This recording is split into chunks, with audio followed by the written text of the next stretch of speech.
Salut à tous, bienvenue sur la chaîne HIP. Aujourd'hui on fait la critique de La Belle Époque, un film de Nicolas Bedos. C'est son deuxième film et on en parle parce que c'est vraiment pas mal. Donc c'est un film avec des grands acteurs comme Fanny Ardant, Daniel Auteuil, Guillaume Canet, et c'est un film qui raconte l'histoire d'un homme âgé d'une soixantaine d'années qui en a marre de sa femme, qui n'est pas en très bon terme avec sa femme, donc Daniel Auteuil, le mari, et Fanny Ardant, la femme, et qui du coup sont pas en très très bon terme, et c'est un peu compliqué, et du coup l'homme est pas très très heureux. Et un ami à leur fils, interprété par Guillaume Canet, a une start-up où en gros il fait revivre à des gens des expériences historiques. Par exemple, moi je pourrais très bien être le client de Guillaume Canet et en gros vouloir revivre des époques des époques de l'histoire en fait. C'est une sorte de théâtre historique immersif. En gros j'arrive, je dis bonjour monsieur comment il s'appelle ? Bonjour monsieur Antoine. Antoine c'est le nom du personnage de Guillaume Canet. Je dis bonjour monsieur Antoine et j'aimerais revivre le 19e siècle et être, je sais pas, un bourgeois anglais du 19e. Et là je pourrais vivre ça. Après il y a aussi des trucs beaucoup plus spéciaux. Par exemple on peut souhaiter vouloir revivre dans la peau d'Hitler. On voit ça un moment dans le film. Ou dans être un roi de France. Ou vivre une histoire d'amour à l'époque du roman. On peut tout revivre dans ce théâtre immersif. Et donc du coup le fils du père, donc le fils de Daniel Auteuil, qui se dit mon papa est un peu triste, veut le faire aller là-bas. Et le pitch de base, c'est que le père veut revivre sa rencontre avec la mère. Et à partir de ce postulat de base, qui est un peu une ode à la mélancolie, où il y aura un théâtre dans un théâtre, on va pouvoir voir un film avec un humour très là, très présent, un humour pas mal, et également une liberté de création assez énorme. Et évidemment une réflexion à propos du passé, du présent et du futur aussi, de ces trois choses que sont ces trois temporalités. Et on va voir un film qui est vraiment un peu spécial et c'est une comédie. C'est même Daniel Bedos qualifie La Belle Époque d'une comédie d'auteur populaire et c'est vrai que c'est un peu ça. Bon, déjà dans le film, il y a un côté un peu absurde, un peu non réaliste, qui est complètement voulu et qui est super assumé. Par exemple, dans les premières minutes du film, là, on fait face à des moments où la musique et le montage créent des trucs hyper dynamiques pour pas grand-chose. Où en gros, t'as de la musique à fond, en fait, il se passe rien. Et ça, c'est tout le film, en fait. Il y a un montage, il y a un rythme qui crée des trucs vachement intéressants. Il y a tout un travail du montage. Donc au niveau de la rythme, de la musique, il y a un traitement un peu héroïco-comique si vous voulez, dans le sens où il y a des actions nulles qui sont traitées de manière hyper stylée, et ça c'est un peu tout le film, où même les scènes de vie les plus banales, les choses les moins waouh seront toujours traitées de manière hyper stylisante et stylisée, avec une lumière souvent très inspiré de l'esthétique de la photo des films américains, avec de la lumière bleue qui vient, de la lumière jaune derrière, enfin des lumières froides et chaudes qui se contrastent, ou l'inverse, et c'est déjà une belle photographie qui donne un style au film extrêmement qualitatif, extrêmement pro, on dirait un peu des fois presque un blockbuster dans les scènes du théâtre immersif. C'est très beau esthétiquement, mais le discours des fois est absurde et comique, et c'est là il y a déjà tout un jeu de création visuelle très important.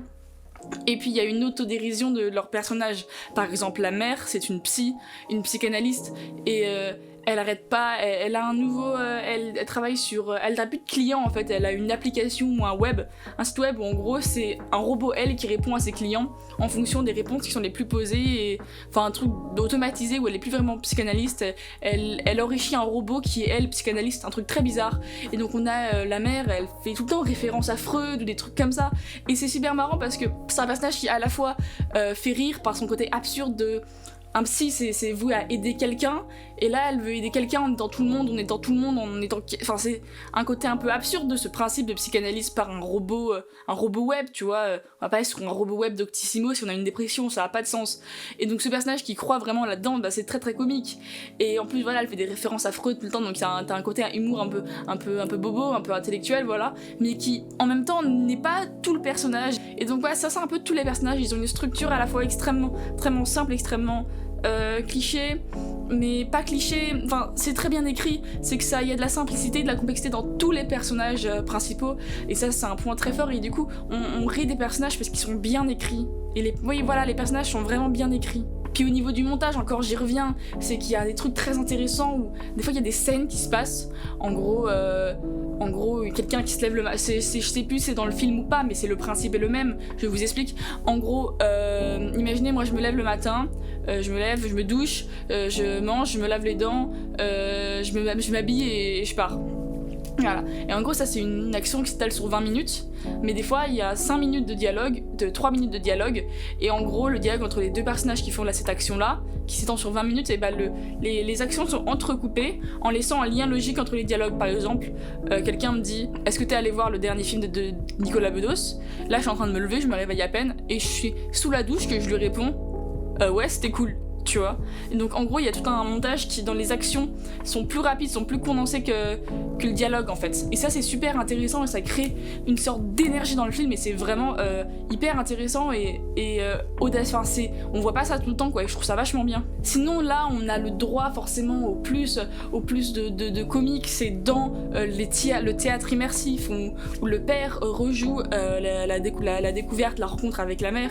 Et où là t'as des scènes vraiment hyper marrantes parce qu'en fait le père sait ce qui va se passer. Ça fait un peu comme un narrateur de livre qui dit « Ah, à ce moment-là, elle est censée arriver. » Et hop, elle entre. Il y a tout un jeu de prédiction, de quand ça correspond à la réalité, de quand ça correspond pas à la réalité. En fait, c'est que le personnage devient un peu un narrateur un peu omniscient. Parce que le père est intégré dans ce théâtre immersif, mais il l'a déjà vécu, donc il le sait, et il sait plein de choses, et il parle un peu comme un dieu, si vous voulez. C'est qu'en gros, il vit la scène, il revit la scène, mais il connaît tout, dans ses moindres détails, donc quand il y a un problème, il peut dire « ça, c'est pas là ». Il a une connaissance parfaite, et ça crée des scènes très marrantes, et voilà, c'est encore une situation peu habituelle dans le cinéma, c'est pas des scènes habituelles, des scènes clichés. Il y a une manière d'écrire assez intéressante qui moi me fait penser à de la littérature avec une sorte de narrateur omniscient. C'est vraiment intéressant. J'arrête pas de dire que c'est vraiment intéressant, mais en même temps il y a des idées qui sont vraiment intéressantes. Il y a même à des moments une sorte de chant contre chant à 1 où il y a genre A, B, C, où en gros la meuf qui joue la mère, la nouvelle mère, la mère jeune, l'actrice qui joue la mère de 20 ans, et ben en gros des fois elle parle au père qui revit l'histoire et des fois elle parle à son boss qu'elle a dans l'oreillette mais qui est aussi en face, enfin c'est un peu bizarre, enfin en gros elle parle avec le père qui revit la scène, avec qui elle joue, avec qui elle s'est fait revivre la scène et en même temps elle parle avec son boss qui est là dans l'oreillette, donc il y a une sorte de double dialogue, de dimensions, à la fois elle stresse à l'un puis à l'autre avec des phrases un petit peu des fois qui laissent un sens pour les deux discussions, qui des fois tranchent complètement et font que l'autre interlocuteur est interpellé en mode « Quoi ? Pourquoi elle me dit ça ?» Et du coup ça fait genre un chant contre chant à 3, mais pas habituel dans le sens où les deux personnes à qui s'adresse la femme n'ont pas conscience qu'il y a un double truc. Enfin le boss si, mais le père qui revit la scène n'a pas conscience de ce double chant contre chant. Et du coup c'est super intéressant là aussi, il y a vraiment des bonnes idées qui créent des situations un peu drôles et marrantes. C'est marrant. Et donc toutes ces scènes d'humour, on voit qu'elles sont possibles grâce à une vraie liberté de création dans ce film, due au scénario qui fait revivre des scènes, qui recrée des ambiances, qui recrée des scènes et donc des plateaux de cinéma un petit peu, ou des scènes de théâtre. C'est là qu'on voit que le film a une liberté totale dans sa création. C'est qu'on commence, le film s'ouvre sur une scène historique, où ça se passe au 19e, je crois, un truc comme ça, et où il y a des noirs qui sont appelés nègres par des blancs riches aisés, enfin dans une époque super raciste, super bizarre, on comprend pas ce qui se passe, et du coup tu plonges dans le film avec des décors, des trucs comme ça, mais tu te dis, mais enfin moi j'avais pas vu le synopsis avant d'y aller, mais tu te dis mais qu'est-ce que c'est pas ça que je m'attendais, et c'est super bien filmé, c'est hyper esthétique, on se fait what, et là on se rend compte que c'était une scène de théâtre immersif, mais voilà, du coup ça peut vraiment créer différents univers, et tu passes d'un univers à l'autre comme ça, du 19e à la Seconde Guerre mondiale, à machin, et c'est super intéressant.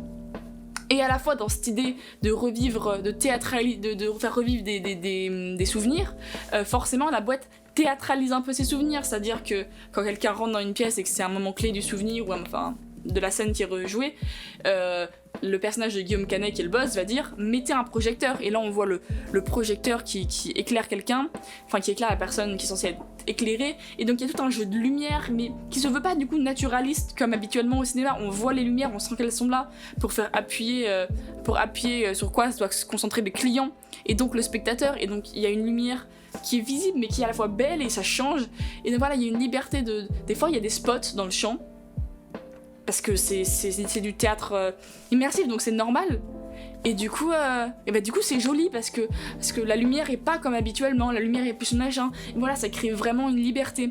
C'est comme à un moment dans un souvenir, les personnages sont un peu sous l'emprise de diverses substances et les effets habituels, en mode on a la tête qui tourne, tout ça, ou les effets qu'on fait dans les films, bah là c'est marrant parce qu'on les voit recréer en vrai dans l'espace où en gros c'est l'impression que tout bouge, les clients. Non, pas les clients. Les boss vont faire bouger la pièce dans laquelle est le client.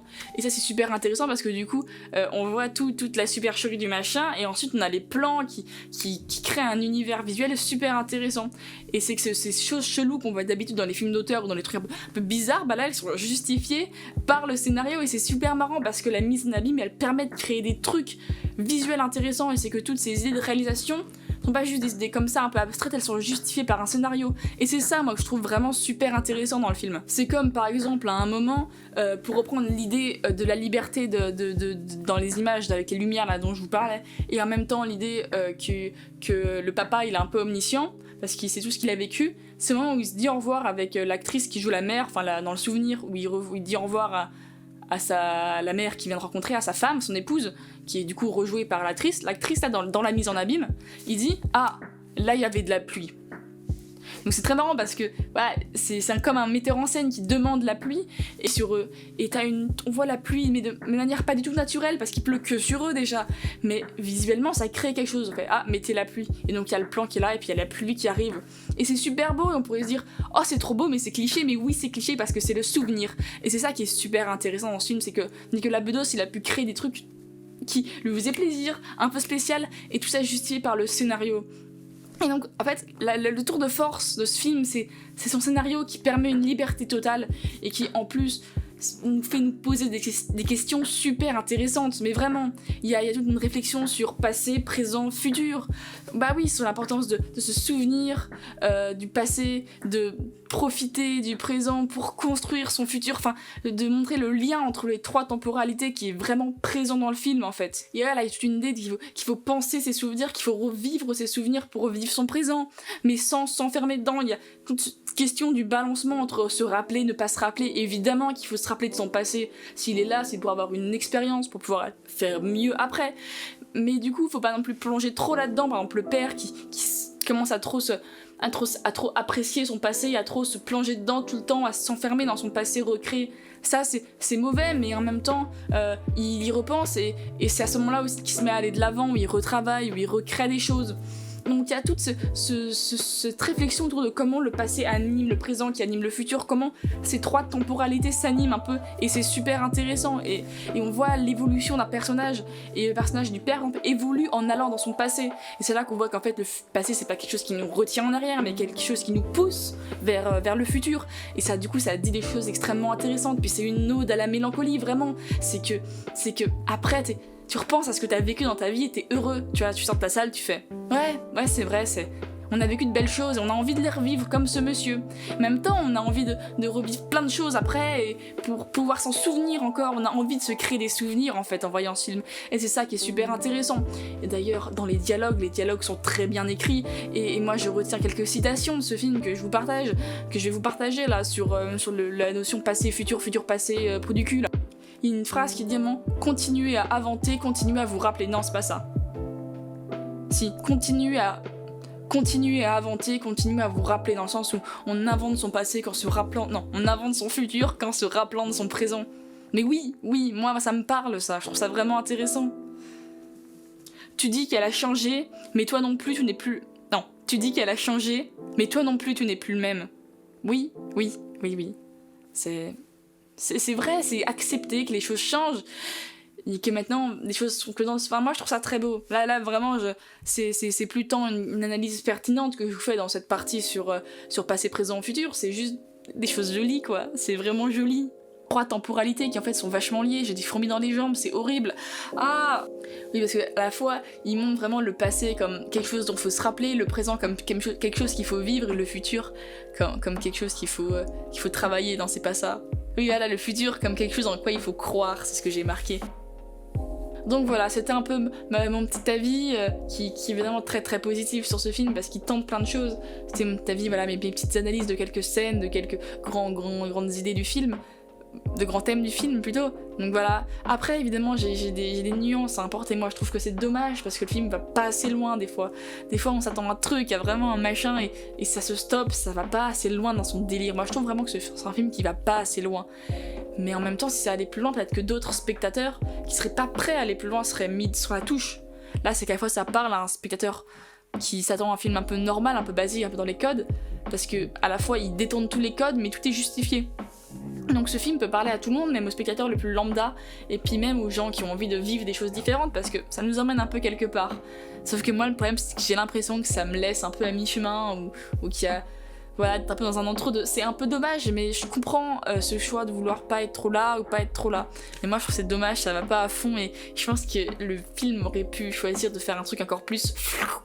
et encore plus absurde. Ça aurait amené quelque chose, et c'est vraiment ce que je trouve dommage. Mais bon, c'est pas grave, il y a des super images, des super comédiens, un super traitement sonore, une super invention, une super théâtre. Il y a plein de trucs bien. Le problème, c'est que c'est pas mal, tout est pas mal, mais rien n'est grandiose. C'est que là, depuis tout à l'heure, je vous vends le film en disant que c'est bien, que oui, mais non, non, mais oui, mais non, non, mais oui.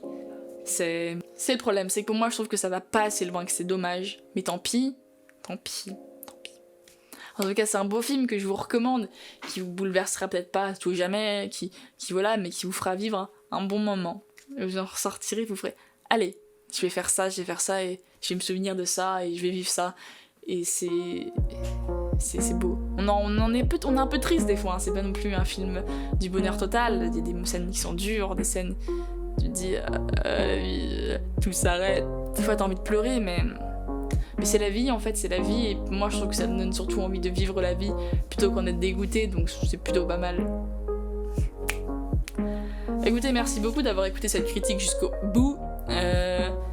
Merci, à bientôt et bonne soirée à vous. Ou bonne journée, je sais pas.